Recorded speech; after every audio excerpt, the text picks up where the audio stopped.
you called for a ceasefire. Do you support the use of exploding pagers and walkie-talkies? Well, I think we need to see the full context, and there are certainly questions to be asked. But we've called for a ceasefire and for de-escalation. I'm very concerned that this is getting very close to the brink, and all parties need to pull back from the brink. I'm obviously going to New York, to the UN General Assembly, to talk to colleagues and allies, but my message will be very much ceasefire, pull back from the brink, de-escalate the situation. Do you think the walkie-talkies were sufficiently targeted? Is that action sufficiently targeted for you, Sir Keir? Well, Nick, I'm not going to get into a running commentary on the way in which this conflict is being conducted, because my primary aim is to make sure that we get a de-escalation and a ceasefire. So I'm not going to give a running commentary. I wonder if you would respond to what Prime Minister Netanyahu said last week, that the action you took over the restriction of some arms sales was, quotes, misguided and undermined Israel. Have you spoken to Prime Minister Netanyahu about that? How have you responded? Well, we're in contact with the Israeli government all the time, as you would expect. They're an important ally, and I have long respected and supported Israel's right to self-defence. You haven't responded to him personally? Well, I've spoken to the Prime Minister a number of times since I've been in office. Yes. And we've had the exchanges that you would expect. Is he right about this, Sir Keir? No, he's not right about that. We had to comply with international law and our own domestic law in relation to that.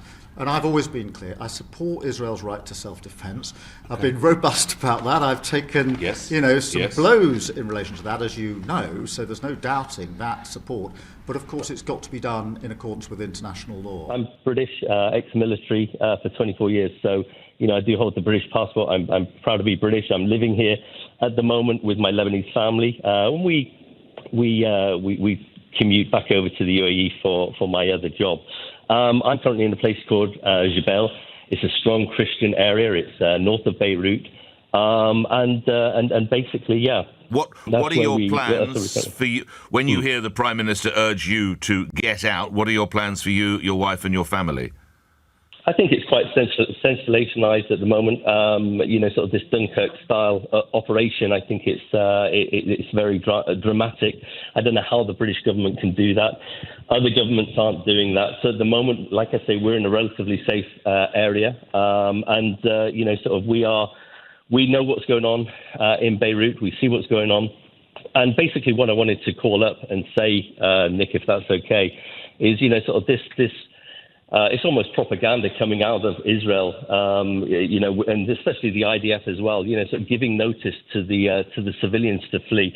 You had 97,000 fleeing from the south on a highway that took 7 hours to reach Beirut. You've had indiscriminate pager attacks. I liked your last caller. Pager attacks. No notice was given. Many children have been killed in this, and it's indiscriminate. Keir Starmer has dashed off to New York today. It's his third visit to the US in just a couple of months in office. And of course, it's going to be completely dominated, as of course it would be, by world affairs. Of course, President Zelensky of Ukraine, we know that he's going to be addressing that later today. He's pushing still for that deal on Storm Shadow missiles, for permission to use them inside of Russia. Now, I was told last week by some senior government sources that we are not expecting a big announcement at this UN General Assembly summit on Storm Shadow missiles, but they may give them the nod in secret for them to be used. We will be waiting to see if we can get any indication that that is the case. President Biden, of course, trying to get his Kamala Harris's election campaign off to a good start. He is going to be hosting world leaders for talks on the Middle East. And of course, like you said in your interview with the Prime Minister, Nick, he called on them to pull back from the brink. And last night, of course, you had that urgent warning from the Foreign Office for Brits in Lebanon to leave. And of course, as well, another issue that you've raised with the Prime Minister in the last few hours, a fresh division opening up with Benjamin Netanyahu of Israel over those comments that he made about the government withdrawing those arms sales to Israel. Benjamin Netanyahu had called them misguided. Keir Starmer, in that interview that you did with him, hitting back at some of those criticisms, saying he did not regret it. So yes, just flying off to that international summit in New York. I'm sure we'll be hearing a little bit more from him later today.